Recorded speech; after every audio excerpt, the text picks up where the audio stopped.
শ্ৰেণীভুক্ত কৰ্মচাৰীৰ মাননি বৃদ্ধি যি ধৰ্ণা প্ৰতিবাদ কৰি আছে এই বিষয়ে মই কিছুমান গুৰুত্বপূৰ্ণ কথা আপোনালোকৰ মাজত শ্বেয়াৰ কৰিবলৈ ওলাইছোঁ।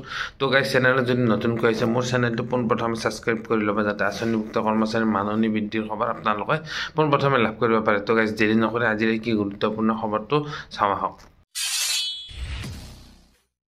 নমস্কাৰ গাইজ, মই মোৰ ইউটিউব চেনেল নিউ ড্ৰিম ব্লগলৈ আপোনালোকক স্বাগতম জনাইছোঁ। আশা কৰোঁ সকলো ভালে কুশলে আছে। গাইজ ইতিমধ্যে আঁচনিভুক্ত কৰ্মচাৰী যি মাননি বৃদ্ধিৰ ধৰ্ণা প্ৰতিবাদী কাৰ্যসূচী চলি আছিল তাৰ প্ৰত্যুত্তৰত হিমন্ত বিশ্ব শৰ্মা ডাঙৰীয়াই কিছু এটা মাননি বৃদ্ধিৰ এটা ইংগিত দিছে। তেওঁলোকক অৰুণোদয় আঁচনি দিবলৈ মানা কৰিছে। আপোনালোকে খবৰটো সম্ভৱ গমেই পাইছে। আঁচনিভুক্ত কৰ্মচাৰী অংগনবাদী কৰ্মী, সহায়িকা, মিনি কৰ্মী, ৰন্ধন কৰ্মী লগতে আশা কৰ্মী এইসকলৰ দৰমহাটো মুখ্যমন্ত্ৰীয়ে কৈছে আমি চিন্তা চৰ্চা কৰি আছোঁ। এওঁলোকক অৰুণোদয় আঁচনি দিব নালাগে। এওঁলোক যিহেতু চৰকাৰী কৰ্মচাৰী এওঁলোকৰ দৰমহাটো বৃদ্ধি কৰাৰ কথা আমি ভাবি আছোঁ। সেয়েহে এই অহা বাজেট অধিৱেশনত তেওঁলোকৰ দৰমহা বৃদ্ধিৰ কথাটো চিন্তা চৰ্চা কৰিব। ইতিমধ্যে তেওঁলোকে বহুত ধৰ্ণা প্ৰতিবাদো কৰি আছে। এইখিনি কোৱাৰ পিছতো এতিয়াও যোৱাকালি দেখা পালোঁ এই ৰন্ধন কৰ্মীসকলে CITUৰ লগত লগ লাগি ধৰ্ণা প্ৰতিবাদ কৰি আছে। তেওঁলোকক এই CITUৱে যিটো দেখা পাইছোঁ তেওঁলোকক বিপথে পৰিচালিত কৰা যেন পাওঁ। এই ইমান এটা মুখ্যমন্ত্ৰী মহোদয় গুৰুত্বপূৰ্ণ কথা এটা কোৱাৰ পিছত ধৰ্ণা প্ৰতিবাদ কৰাৰ কোনো প্ৰশ্ন আহি নপৰে। যিহেতু পইচাটো কোনে দিব, CITUৱে দিব নে মুখ্যমন্ত্ৰীয়ে দিব? আপোনালোকে কমেণ্ট কৰি জনাওকচোন বাৰু।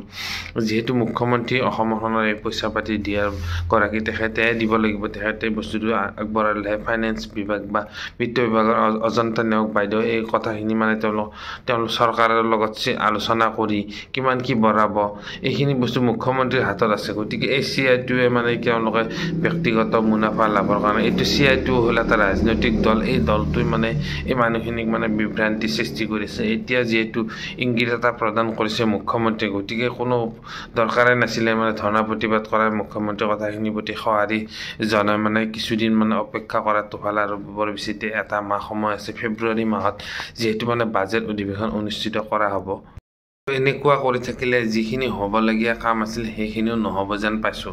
এনেকুৱাটো কৰাৰ দৰকাৰ নাই। যিহেতু মুখ্যমন্ত্ৰী মহোদয় নিজে কথাটো কৈছে। আৰু লগতে ৰন্ধন কৰ্মীসকলৰ কথা কৈছোঁ। তেওঁলোকৰ যি প্ৰপ'জেল ইতিমধ্যে ৰণোজ পেগু ডাঙৰীয়াও মন্তব্য আগবঢ়াইছে। 6,000লৈ বৃদ্ধি কৰাৰ যিহেতু প্ৰস্তাৱ এটা ৰাখিছিলে এই প্ৰস্তাৱটো তেওঁলোকে আলোচনা কৰি খুব সোনকালে হয়তো বাজেটত সেই পইচাটো ধৰিব এটা সম্ভাৱনা আছে। লগতে যিহেতু ইংগিতটো প্ৰদান কৰিলে মুখ্যমন্ত্ৰী মহোদয়, গতিকে কিছুদিন অপেক্ষা নকৰি এনেকুৱাকৈ খামখেয়ালি কৰিলে যিখিনি হ'বলগীয়া কাম আছিল আৰু কিছু দিন বা কিছু মাহ বছৰ পিছুৱাই যাব যেন মই অনুভৱ কৰোঁ। আপোনালোকে কি ভাবে এই ভিডিঅ'টোৰ ওপৰত আপোনালোকে কমেণ্ট কৰি জনাবচোন। কেনেকুৱা হ'লে বস্তুটো বেছি ভাল হয়। যিহেতু এতিয়াও ধৰ্ণা প্ৰতিবাদ বন্ধ কৰাই নাই, গতিকে কেনেকুৱা কৰিলে ভাল হ'ব আপোনালোকে নিশ্চয় কমেণ্ট কৰি জনাব। তো গাইজ আজিৰ ভিডিঅ'টো মোৰ ইমানতে মই সমাপ্ত কৰিছোঁ। আৰু চাই থাকিব ভাল ভাল ভিডিঅ' আঁচনিভুক্ত কৰ্মচাৰীৰ মাননি বৃদ্ধিৰ খবৰ আপোনালোকক পোনপ্ৰথমে মই দিবলৈ চেষ্টা কৰিম। তেতিয়ালৈকে চাই থাকক মোৰ এই নিউ ড্ৰিম ব্লগ চেনেলটো। গতিকে আজিলৈ ইমানতে বাই।